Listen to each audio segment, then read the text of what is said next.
जो यादें हैं वो आपसे कोई नहीं छीन सकता। वो यादें कल भी थी, आज भी हैं।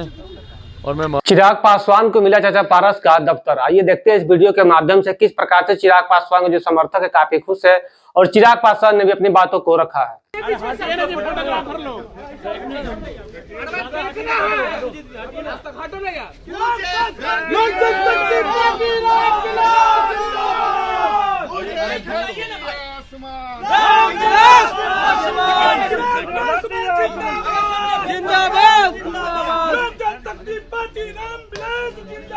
जिंदाबाद जिंदाबाद जिंदाबाद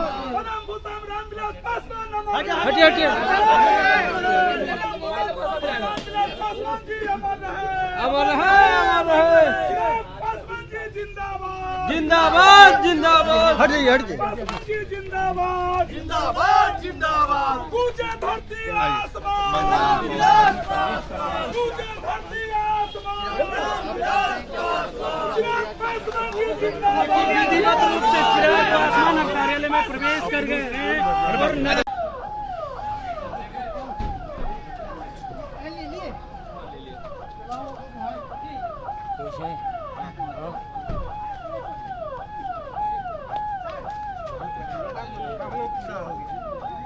वो भी खुश हो।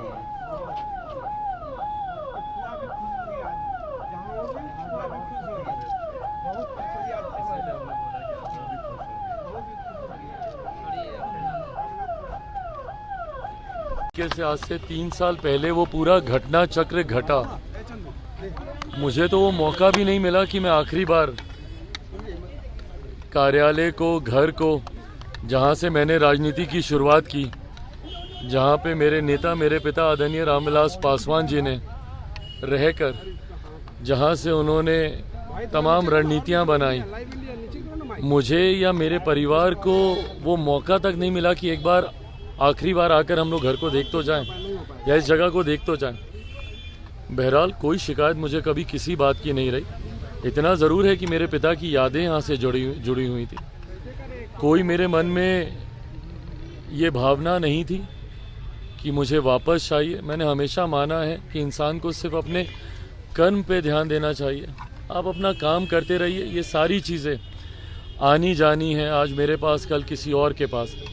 बट हाँ, बस वो जो यादें हैं वो आपसे कोई नहीं छीन सकता।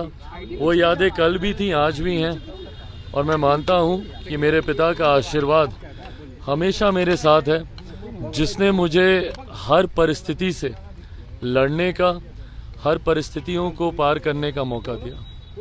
पिताजी का आशीर्वाद ही है कि आज फिर से ये कार्यालय ये मैं ज़रूर उनका आशीर्वाद ही मानूंगा, क्योंकि हम लोगों ने कभी, हाँ इतना ज़रूर था कि पिछले 3 साल से बिना किसी कार्यालय के हम लोग कार्य कर रहे थे। आप सब ने मेरा निजी आवास भी देखा है। वहाँ पे व्यवस्था ऐसी नहीं है कि सुचारू रूप से सारे कार्य हो सके। ऐसे में इतनी चाहत हम लोग की ज़रूर थी और बिहार सरकार से ये मांग हमने ज़रूर की थी कि हम लोग को, लोक जनशक्ति पार्टी रामविलास को कार्यालय आवंटित कर दिया जाए। पर मैं उनकी मजबूरियों को भी समझता हूं, क्योंकि एक लंबे समय तक पार्टी के पास, हम लोग के पास ना कोई सांसद था, ना कोई विधायक था। संभवतः शायद ये कुछ रिक्वायरमेंट्स हैं कि एक बेसिक नंबर ऑफ रिप्रेजेंटेशन होना चाहिए आइदर इन द असेंबली और इन द पार्लियामेंट, जिसकी वजह से अभी तक हम लोगों को कोई भी ऑल्टरनेटिव, वैकल्पिक कार्यालय हम लोग को आवंटित नहीं किया गया था।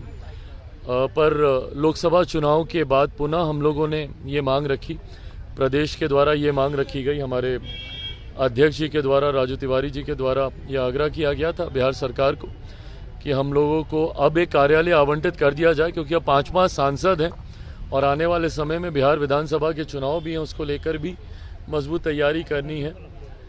अब इसको संजोग ही बोलिएगा कि वापस हम लोग को वही कार्यालय आवंटित किया गया जहाँ से मेरी यादें जुड़ी हैं, एक लंबा समय जहाँ पे मैंने बिताया था। क्या लग रहा है, बंगला भी आप वापस लेंगे? बंगला जो टूट गया था वो बंगला भी? भाई, मैं किसी चीज़ को वापस लेने की मेरे अंदर कोई ना कोई जिद है, ना कोई मनसा है। मैंने बार बार कहा है, मेरे लिए, मैं ईमानदारी से बोलता हूँ, ये कोई उपलब्धि या कोई मेडल नहीं है जिसको मैं सीने पर लगा के घूमने वाला हूँ। मुझे एक कानूनी प्रक्रिया थी, जो यहाँ पर थे कानूनी प्रक्रिया के तहत उनको खाली करना था, किसी और को मिलना था। संजोग की बात है कि मुझे मिल गया। मैं अभी तक कृष्णापुरी के अपने घर पे कार्यालय चलाकर काम कर रहा था, अब मैं यहाँ पे कर लूँगा। यहाँ पे सुविधा थोड़ी ज़्यादा हो जाएगी। आप सब भी जब वहाँ आते थे, ना बैठने की व्यवस्था थी, ना बातचीत करने की व्यवस्था थी। यहाँ पे वो व्यवस्था, पार्टी के नेताओं से, कार्यकर्ताओं से बैठकर बातचीत करने की, वो व्यवस्था थोड़ी सुचारू रूप से हो जाएगी। काम मैं कल भी कर रहा था, काम मैं आज भी कर रहा हूँ, काम मैं कल भी करता रहूँगा। जगह ये हो कोई और हो, उससे फ़र्क नहीं पड़ता। अरे नहीं भाई, हाँ इतना ज़रूर है कि यादें तो हैं ही, इस घर से बहुत जुड़ी हुई हैं। और यादें सिर्फ मेरी, मेरे पिताजी की नहीं, पूरे उस परिवार की रही हैं। मेरे चाचा जी के साथ मेरी यादें यहाँ पर बहुत सारी रही हैं। उनके साथ भी मैंने बहुत समय, इस घर को बिना उनके मैंने कभी सोचा भी नहीं था।